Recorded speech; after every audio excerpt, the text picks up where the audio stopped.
गति 100 शब्द प्रति मिनट। डिक्टेशन शुरू होगा 5 सेकंड बाद। Ready, start. चीन और जापान, दक्षिण कोरिया, ब्राज़ील, अमेरिका जैसे देशों में कोरोना के बढ़ते मामलों को देखते हुए भारत सरकार अगर सतर्क हुई है तो यह स्वाभाविक ही नहीं आवश्यक भी है। केंद्रीय स्वास्थ्य मंत्री मनसुख मांडविया ने बुधवार को एक बैठक करके हालात की समीक्षा की। उसके बाद नीति आयोग की तरफ से लोगों को भीड़ भाड़ वाली जगह में मास्क लगाने की सलाह भी दी गई। बूस्टर डोज लेने की भी अपील की जा रही है। खबर है कि एयरपोर्ट पर विदेशी यात्रियों की रैंडम सैंपलिंग भी शुरू कर दी गई है। इससे पहले सभी राज्यों और केंद्र शासित प्रदेशों को निर्देश दिया गया कि कोरोना के हर पॉजिटिव सैंपल को जीनोम सीक्वेंसिंग के लिए भेजा जाए। इससे इस बात पर नज़र बनी रहेगी कि देश में इस वायरस का कोई नया वेरिएंट तो नहीं आ गया। लेकिन इसी क्रम में स्वास्थ्य मंत्रालय ने कांग्रेस नेता राहुल गांधी को भारत जोड़ो यात्रा में कोरोना प्रोटोकॉल का पालन सुनिश्चित करने और ऐसा संभव न हो तो देश हित में यात्रा स्थगित करने का सुझाव भी दिया। कांग्रेस ने अपेक्षा के अनुरूप इस पर तीखी प्रतिक्रिया दी। उसे यह कहने का मौका मिल गया कि यात्रा की सफलता से सरकार डर गई है और कोरोना की आड़ में इसे स्थगित करवाना चाहती है। बहरहाल राजनीति से जुड़े इस पहलू को छोड़ दिया जाए तो इसमें संदेह नहीं कि विदेश में कोरोना के नए मामलों में हो रही अप्रत्याशित बढ़ोतरी सचमुच चिंताजनक है।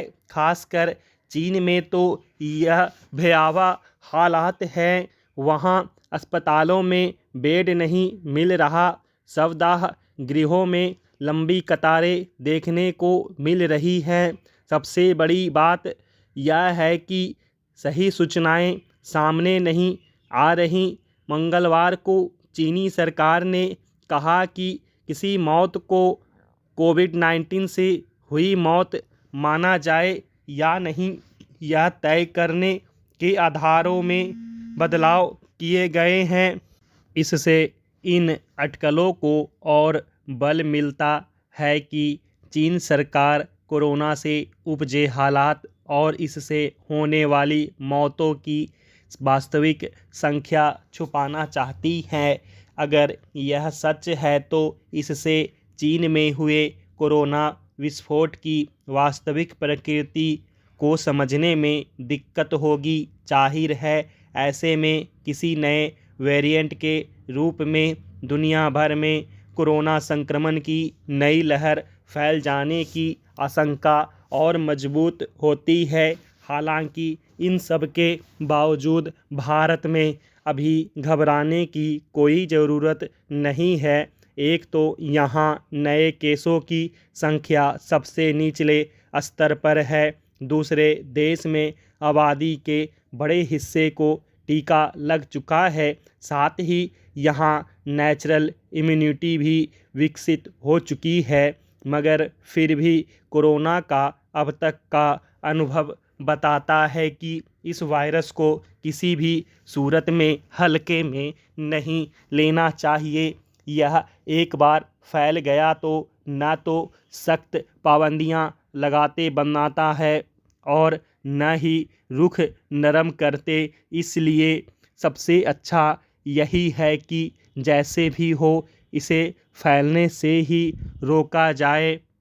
भारत की राजनीति में आजकल वाणी के संयम का लगभग रोज ही उल्लंघन हो रहा है। चाहे सत्तारूढ़ पार्टी के नेता हों या विपक्ष के, वे गाहे बगाहे ऐसी बातें बोल पड़ते हैं कि उनकी अपनी पार्टियों के लोग भी दंग रह जाते हैं। कई बार पार्टी के आधिकारिक प्रवक्ताओं को अपने ही नेताओं से असहमति व्यक्त करनी पड़ती है या कभी कभी उनका खंडन भी करना पड़ जाता है। यहाँ तक आम लोगों का सवाल है, वे अपने इन नेताओं पर तरस खाकर रह जाते हैं क्योंकि उनकी प्रतिक्रिया को तो प्रचार तंत्र में कोई स्थान नहीं मिलता है। कांग्रेस नेता राहुल गांधी ने अपनी पदयात्रा के दौरान पिछले 3 माह में कई ऐसे विवादास्पद बयान दिए जिनकी उम्मीद किसी छोटी पार्टी के नेता से भी नहीं की जा सकती। कांग्रेस तो भारत की ही नहीं, दुनिया की एक मानी हुई पार्टी रही है। राहुल गांधी ने तवांग क्षेत्र में हुई भारत चीन सैनिकों की मामूली मुठभेड़ को लेकर बहुत ही सख्त शब्द का प्रयोग कर दिया। उन्होंने कह दिया कि भारतीय सैनिकों की तवांग में पिटाई हो गई। सच्चाई तो यह है कि इस मुठभेड़ में चीनी सैनिक ज़्यादा घायल हुए। 2020 में भी गलवान कांड में कई चीनी सैनिक मारे गए थे। भारतीय सैनिकों ने बड़ी बहादुरी दिखाई और चीनियों को मार भगाया, लेकिन राहुल के लिए ज़्यादा ज़रूरी शायद यह था कि कांग्रेसी नेता के रूप में वह मोदी सरकार की कैसे भी पिटाई करे, सो उन्होंने कर दी।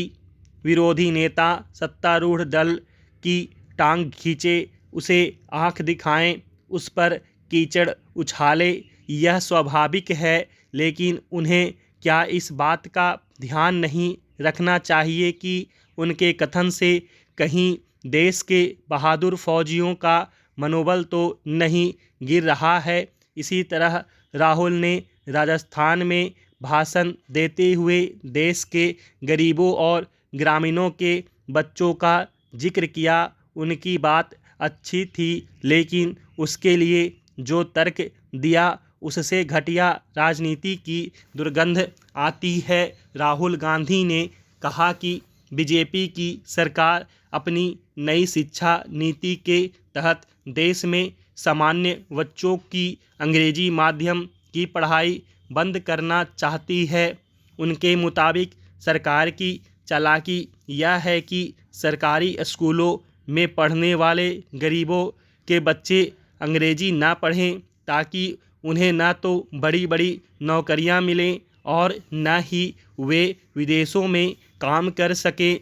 राहुल ने गृह मंत्री अमित शाह का नाम लेकर पूछा है कि बीजेपी के नेताओं के बच्चे क्या अंग्रेजी माध्यम के स्कूलों में ही नहीं पढ़ते हैं।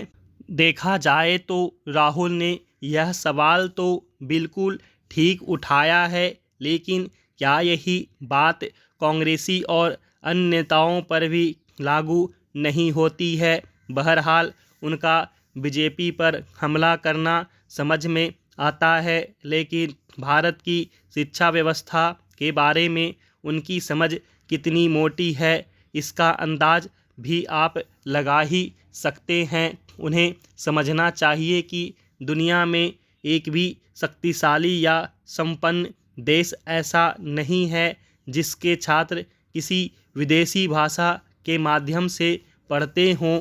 सिर्फ वे देश जो कभी अंग्रेज़ों, फ्रांसीसियों, जर्मनों और स्पेनियों की गुलाम रहे हैं, वे ही अपने बच्चों को अपने पूर्व मालिकों की भाषा में पढ़ाते हैं। हालांकि इसका यह मतलब बिल्कुल नहीं निकाला जाना चाहिए कि भारतीय बच्चे विदेशी भाषाएं न पढ़ें। ज़रूर पढ़ें, लेकिन वे ही पढ़ें जिनको उसकी ज़रूरत हो। यदि कुछ हज़ार छात्रों को विदेशों में पढ़ना हो, जिन्हें विदेश व्यापार या विदेश नीति में सक्रिय होना हो या उच्च शोधन करना हो, वे सिर्फ अंग्रेजी ही नहीं कई विदेशी भाषाएं पढ़ें। किसी भाषा को सीखना एक बात है और उसको अपनी पढ़ाई का माध्यम बनाना दूसरी बात है। क्या राहुल को इस फर्क की समझ है? स्टॉप।